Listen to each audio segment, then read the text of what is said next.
Hey everybody, how are you doing tonight? Happy Monday. I hope you guys are staying warm in this kind of chilly weather we're having here in Joplin, Missouri right now. Anyway, my name is Dr. Stephanie Stroud. I'm here with Cornerstone's Pet Tip of the Week. If this is your first time watching, thank you so much for joining us. I really enjoy getting to get on here every Monday night at 5:45 with you guys and just talk about pet tips, give you guys things of how to take care of them, and just little bits of. So today we are going to be talking about the budget. Dun dun dun. So pet care can be expensive. We all love our pets. We want the very best care for them. But reality is that we have to figure out how to be able to pay for their medical care. And so today I just want to give you a couple tips on how to try to help address that and how to help manage that. So number one tip I have is actually before you ever get a pet, you need to sit down and look at your budget for your family and consider, do you actually have the finances to pay for a pet? You need to consider veterinary care.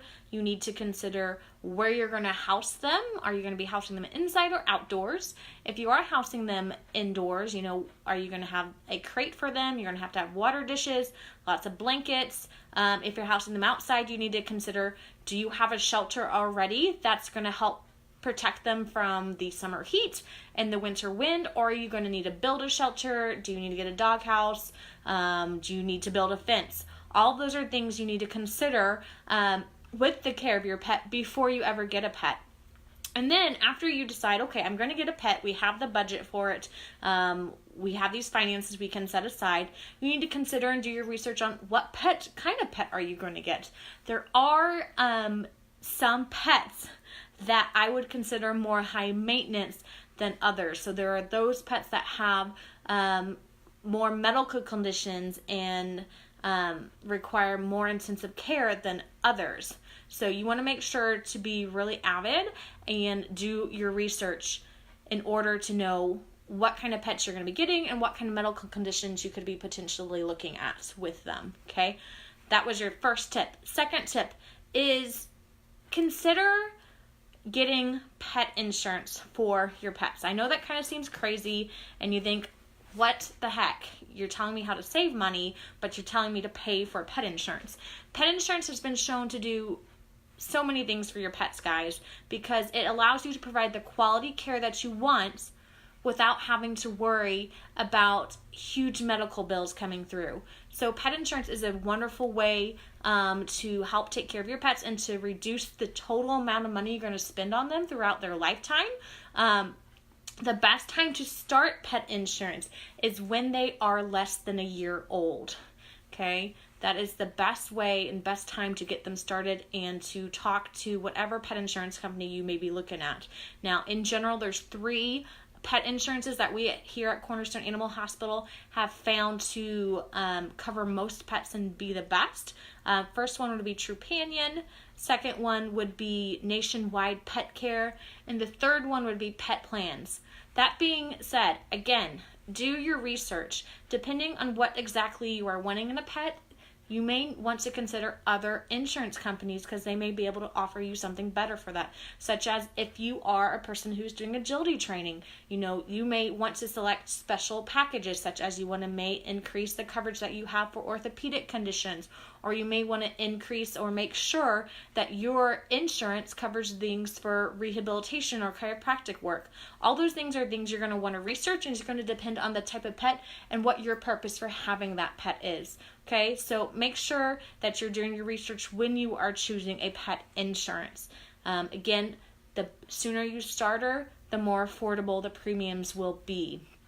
Number 3, consider setting up a HSA, a health savings account for your pets. You do that for yourself. A health savings account is a wonderful way just to be able to take some money and set it aside. And when you need it for the medical care of your pets, to go ahead and be able to pull it out and use it for that. And you don't have to worry about dealing with that, not having money to take care of your pet.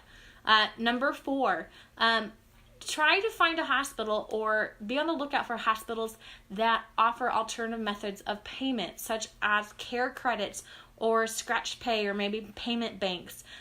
Those are different things and financial assistance programs that hospitals will work with you on. And so by being at a hospital that offers those type of payment financial assistance for you, if your pet has an emergency, that's going to provide some comfort of mind as you are able to then make a decision about how to best take care of your pet, instead of being forced into an uncomfortable position where you may have to make a undesirable decision because you can't afford to take care of your pet. So working and finding hospitals that have those type of programs in place already is very, very good to do. The last tip I have for you is prevention. Okay? Prevention is key in so many different diseases. So here at Cornerstone Animal Hospital, we recommend examining our patients every 6 months.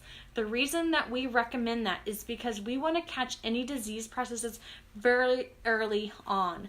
By catching disease processes early on, one, we have a higher chance of curing them, and two, we have a better way of managing them without having to try to save it from a disaster.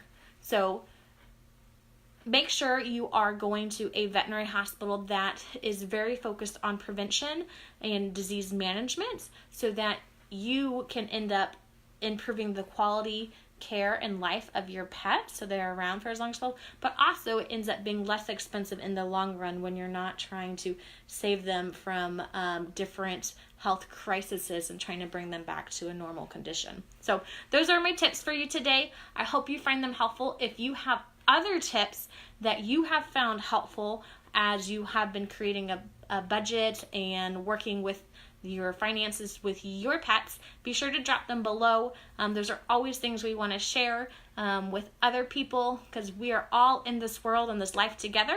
So thank you so much for watching. If you did not catch any of my other pet tip videos, you can find them here on Facebook. You can find them on our YouTube channel at Cornerstone Animal Hospital. You can also find them on our website, www.cornerstonevet.info. Go to the About section, videos, and then pet tips, and you'll see every single pet tip video that I've made since prior to last summer. So there's a whole lot of them for you, full of lots of good information and tips for you guys. So I hope you have a great rest of the Monday, and we'll talk with you guys later. Bye-bye.